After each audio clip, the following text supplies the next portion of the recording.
Da, da. Oh, the lighting is so bad. There's like hot spots. No, it's way too bright. How do I fix this? Be right back. Fixed it. Alright guys, welcome back to my channel. I am Misty Moss of Moss Photography. I don't know what those hands or that voice was, but we're here today and we're doing another video. So today I just wanted to do a Q&A. I popped a question box up on my Instagram and asked y'all for some questions that you wanted answered. So we're just going to go through those together and just have a little hangout and a chat. I got some teas, so if you guys want to make some coffee or tea or get a beveragino of some kind, we can just hang out and have a little chit chat. So let's do it.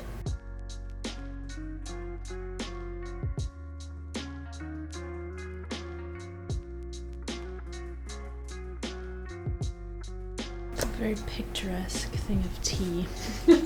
So the first question I got, which I really loved and I would love to answer here, is how I got started in boudoir photography.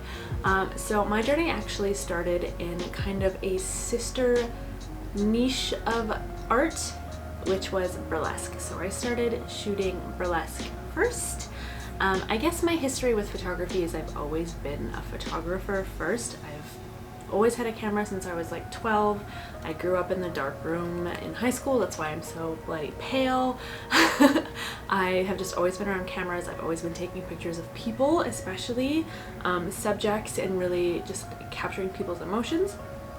So when I started doing burlesque, I started seeing these people standing in their power and just being the most authentic, badass, magical versions of themselves, and I was like, holy shit, I can feel like this, and people can feel like this on stage, and I can help other people who aren't performers feel like this in everyday lives through photography. And the two just kind of came together in this beautiful collaboration.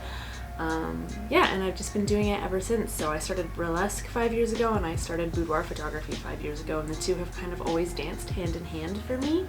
Another question I got, which I'm only going to kind of touch on lightly because I have other YouTube videos on this subject, is how to get into boudoir photography and how to make every person feel amazing that you're shooting. There's a lot of ways to make people feel really good. I think the most important one is to create a safe container where your client knows they are seen, heard, and held, and that you'll be able to communicate authentically and properly with them to create a safe space for them to feel safe. So that is how you make every client feel amazing. I have a video on that specifically. I don't know how to link videos. Maybe this will work, I don't know. I'm still new here, guys. And then yeah, you guys can check that out, and that's kind of my tips for beginners and just getting started in boudoir, and also how to make people feel really nice. So there you go. I got two kind of skin editing questions. One of the first ones was, what skin retouching editing do you do? And then another one was, do you use portraiture, which is a plugin for Photoshop and Lightroom? So I'll kind of just like combine the two questions into one and kind of walk you through my workflow. Shameless plug, if you want to do editing tutorials and edit with me and like watch me edit, I have those up on my Patreon. I edit every month with people and I kind of teach you what I've learned, what techniques I'm using, and I do it every month on Patreon, so you can check that out. I will link it below. But just kind of like a quick lowdown for you guys. Is I do a brief edit in Lightroom. I don't edit very much in there at all. I'll apply like my base preset. So the photos I show my clients in Lightroom during their in-person reveal, I refer to them as the base painting or the underpainting, because I'm going to bring each photo into Photoshop and hand edit them. And that's where I do my skin retouching and my like specific color toning to get really nice, dramatic, dark, moody edits. So I haven't even touched my tea. It's probably still hot. Tea break. Ah, it's spicy. Okay, it's still hot. It's like in my way. I'm like hand talking and it's in my way. Okay, so for skin specifically, I use two techniques. I do frequency separation and then I do a portraiture action at the end. So frequency separation, if you don't know, separates your color layer from your texture layer, so you can go into the color layer and get rid of blemishes. And adjust and kind of like brush the skin without it affecting the texture and making the skin look out of focus and just too blurred, and I don't like that look for my work. I don't like the soft Gaussian blur effect. I really like my clients to have texture, because they're humans and humans have texture, and I think it's a nice thing to have in my photos. So then from there, after I've done that, I'll do my color toning, and then the very last step I do before I export my photos is I run portraiture on my photos.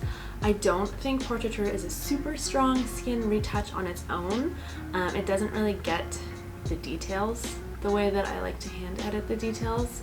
When you do frequency separation, you can like paint the skin in a way that just makes the light blend better, and it just kind of makes the light appear just softer and prettier on your client. So I prefer frequency separation for specifics and just to get that really particular look. I love portraiture because of the texture it gives my photos and the detail that it brings out in them. So yes, it does smooth the skin out, and yes, it does give it this really nice finish, but it also sharpens your photo and like reduces the grain and reduces the noise and just like brings out texture in the photos in a way that I just really love. I love how polished and final and just kind of like it looks. Like each photo looks like a painting when I run that action, and I just love it. So yeah, I definitely swear by portraiture. Not in like I don't know if it's sped up my workflow at all, which I think is why people buy it. I'm probably not using it the way a lot of people use it though, so it could probably speed up your workflow, but for me I just kind of like it because it gives my photos a nice finish. It's kind of like when you're painting and you like finish off your photo with like a nice glaze or like a matte glaze or something.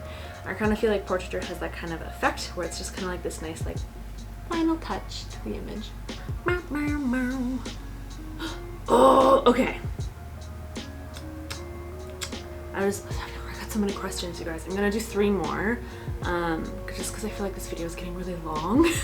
But I really like these 3 questions, so I really want to go over these. So the next one was, oh my god, I want to phrase it properly. Did you always know how to use language and be mindful of marginalized and oppressed groups when talking about your work and clients? And the obvious answer here is no. And the other answer is I still don't, and I'm still learning. I really strive to be somebody who uplifts and amplifies marginalized voices, especially in my work. I want to celebrate all bodies, all skin types, all skin tones, all ethnicities, everybody of varying abilities, different genders. Everybody has a place in my studio, and I really want people to know that I see you and that you're valid and that everybody deserves to feel good in their skin.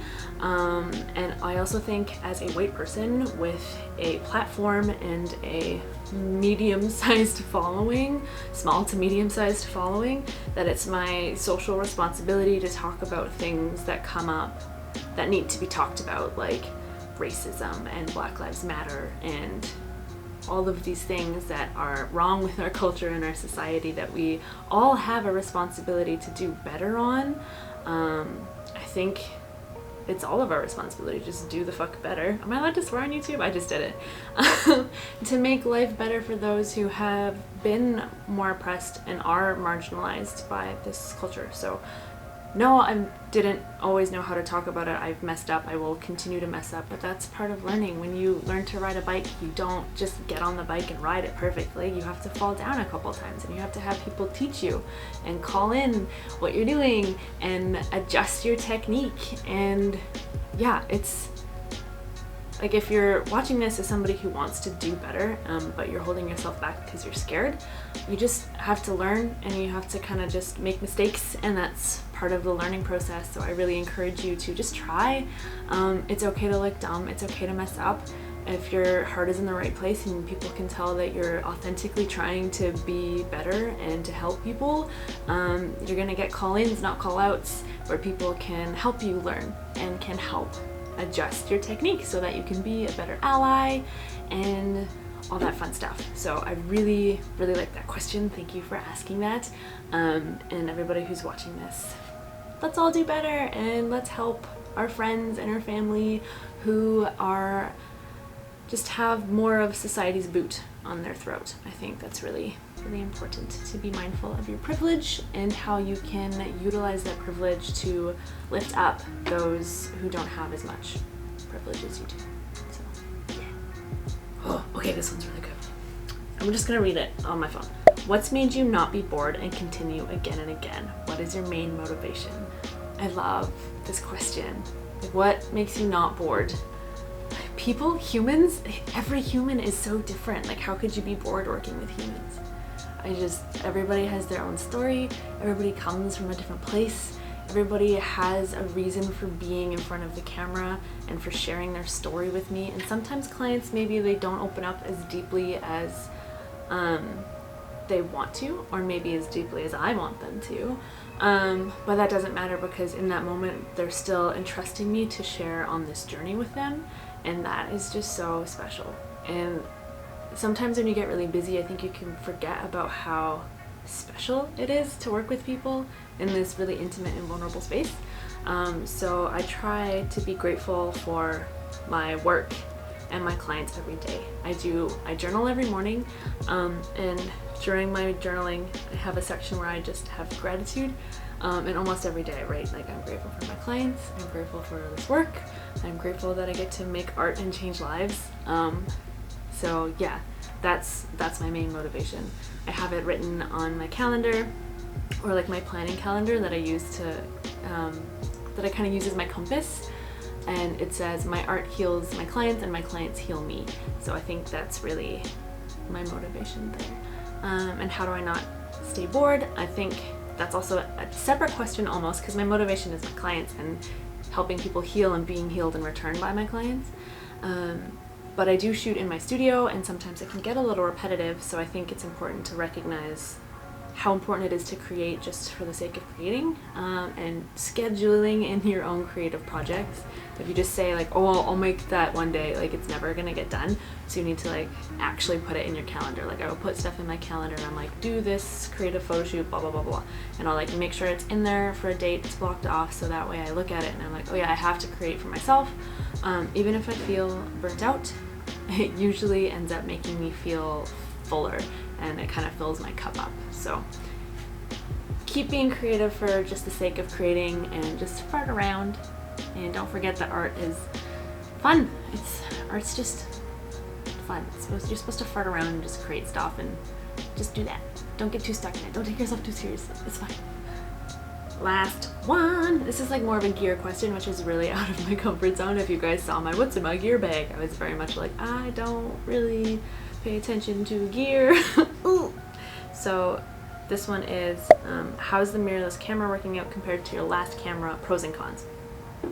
So for those of you who follow me on Instagram, you know that I just upgraded to the Canon EOS R. I was previously shooting on the Canon 6D Mark II, so it's like quite a significant jump in terms of tech, and the amount of time that elapsed. Like I said, I'm not the biggest gearhead, so I feel like, yeah, I did want the R5 because it's ooh shiny and ooh fancy and ooh a lot of megapixels, but I don't need it. And I'm a very practical person, so I was like, I don't need it. The R will be very, very good for my needs. It was still a big investment. It was still a big jump.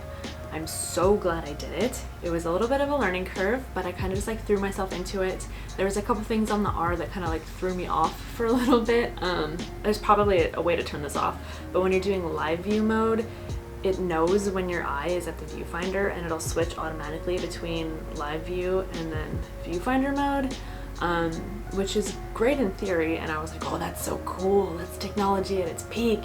But I shoot in live view mode 99.9% of the time. So if I have my viewfinder and my finger is like anywhere near it, or I'm by a wall, it'll like switch off.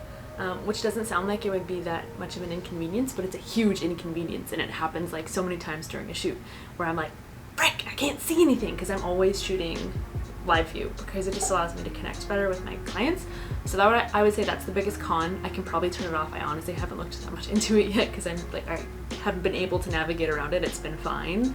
And the other con of the R is I got it because I wanted to shoot 4K videos, but the R's 4K videos shoot on a crop sensor, which is some bullshit. So that I think I'm pretty mad about. I had like paid for the camera, and I was like leaving the store, and the guy was like, oh yeah, by the way, this. And I was like, excuse me? I wanted to make 4K YouTube videos. I thought that'd be really fun, and I can't do that. So maybe I'll have to buy the R5. But yeah, as far as mirrorless goes and like upgrading to mirrorless, I didn't do the upgrade for the mirrorless. I did the upgrade for the camera tech specs. And maybe, okay, also because I wanted to scratch the mirrorless itch and see if it was like as good as everybody says it is. I don't really, Like I said, I'm not a gearhead, so I'm not like, I don't get a lot of pride over having the best, newest gear. I like having gear that provides me and my clients with amazing art, and that's really the only thing that I prioritize. So mirrorless is pretty cool. I think it's kind of cute that it makes a fake shutter sound. That's probably my favorite thing about it, which is a really stupid thing to love, but I love it. I love how it makes like a cute little camera sound to like satiate the humans that are using it. I think it's really endearing touch. Yeah, great. I do love the R. If you're looking to upgrade from something that's less than that, it's a great option. I really like it. That was it! Yay! Thank you guys so much for writing in. I had so many questions. There were more questions I got that I couldn't include because there was just too many. So thank you everybody who did write in. That was really nice and helpful. And who knows, maybe I'll do another one because this was a lot of fun. So I hope you guys liked it. Don't forget to like, subscribe, hit the bell, all that fun stuff. And I will see you the next time I decide to make a YouTube video. Bye!